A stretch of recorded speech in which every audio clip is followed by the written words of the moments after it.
Tennessee football opened preseason practice today on Wednesday. The Vols are less than a month away from their season opener as the Josh Heupel era prepares for its debut. Blake Toppmeyer here with Adam Sparks, our new Tennessee football beat writer for the Knoxville News Sentinel.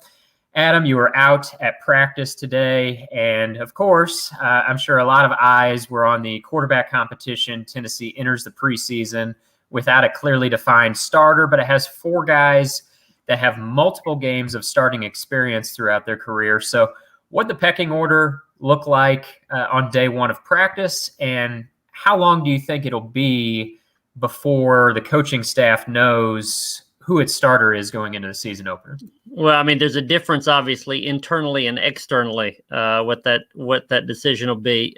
Internally, they want it to be in the first couple of weeks to whittle it down to two. I tend to think, and I know we'll talk about this, I tend to think they could have two once they get to the opener. Right now, the pecking order is Hendon Hooker, the Virginia Tech transfer, was first in drills, and then Joe Milton, the Michigan transfer, was second in drills. And then Harrison Bailey and Brian Maurer, I think, was kind of 3-4, one way or the other. People should not put anything into that, at least not right now. Maybe if that's the case in a week or two, they should. I don't read anything into that. I don't think they were 1, 2, 3, 4 in the depth chart. I think that's just the order that they needed to start in. And sometimes you have your guys that are the newest guys will go early. Hooker had a pretty solid spring, so it's not a surprise that he's one there. Milton, I think, needs some reps. I think that's a real good reason to have him early in the rotation, just to see more of him because they've seen the other guys. I mean, Milton is the one that we're all looking at because we've seen the other guys. Milton looks the part. I mean, he's 6'5", 244. I mean, you think of any enormous quarterback that we've seen in the past, Jamarcus Russell, Dante Culpepper, those type guys, he looks like that and then some. Has a cannon for an arm of what we've seen short throws and intermediate throws. He's been sort of billed as this guy that can throw a deep ball, but he was inconsistent at that at Michigan, and I think he's going to have to show that he can complete the deep ball. In the time that the media saw throws today, they were not attempting deep balls, only short intermediate stuff. He's got zip on the ball.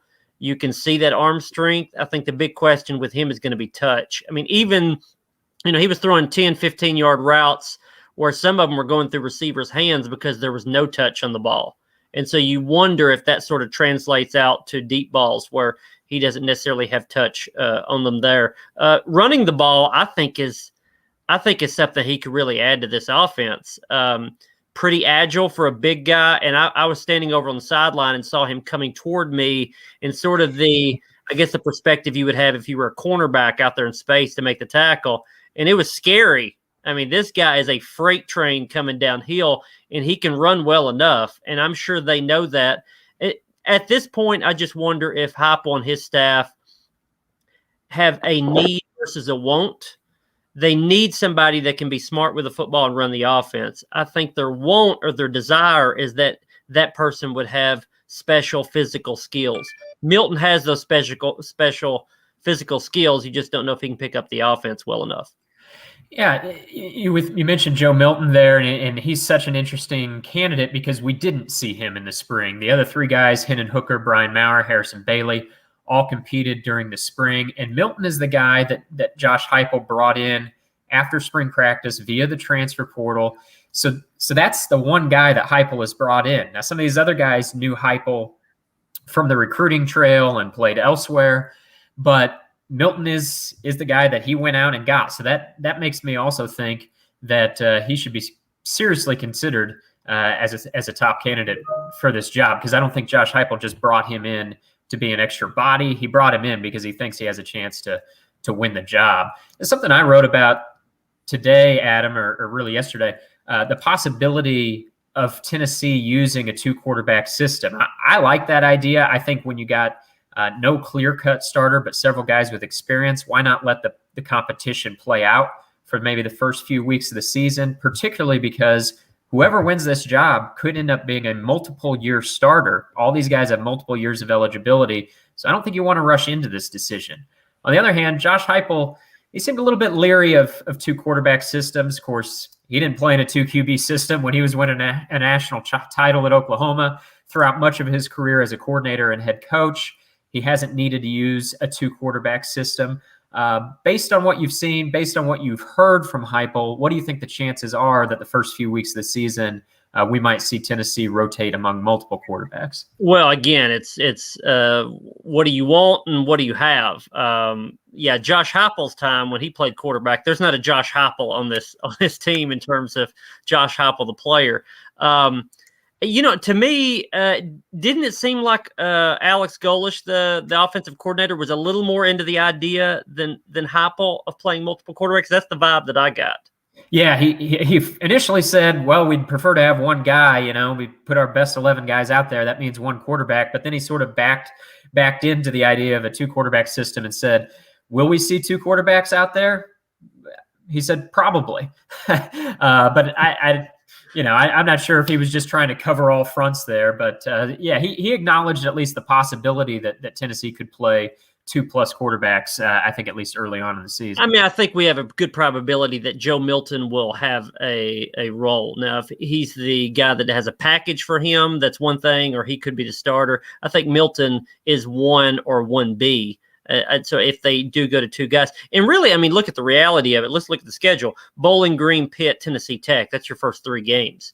And all 3 of those are obviously very winnable. Then Florida, that's the tough one going to the Swamp. And then the 3 after that, Missouri, South Carolina, Ole Miss. Those are more toss-up games if you're playing well.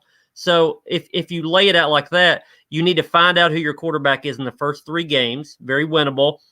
You just get through it at the Swamp and try to be competitive. And by then you should know, and those 3 toss-up games in the middle of the year can tell you whether this is a 3-4 team or a 5-2, because I think both of those are on the table 7 games in. We heard from Heupel before practice opened. You heard from him after the first practice. After a couple press conferences with him here in the preseason, what sort of messaging are you picking up on as he kind of lays out his plan for the preseason, as he lays out sort of his vision for this program right now? There's no frills to him. I think it's somewhat refreshing, his approach to players, his approach to media, I think even his approach to fans. I can see in recruiting where if I was an 18-year-old kid, he would not wow me, but I can see how I would believe him. I asked him about sort of how he approaches players in practice. Is he good cop versus bad cop?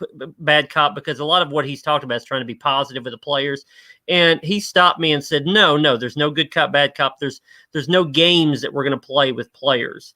And I thought that's a pretty refreshing take, a pretty refreshing approach.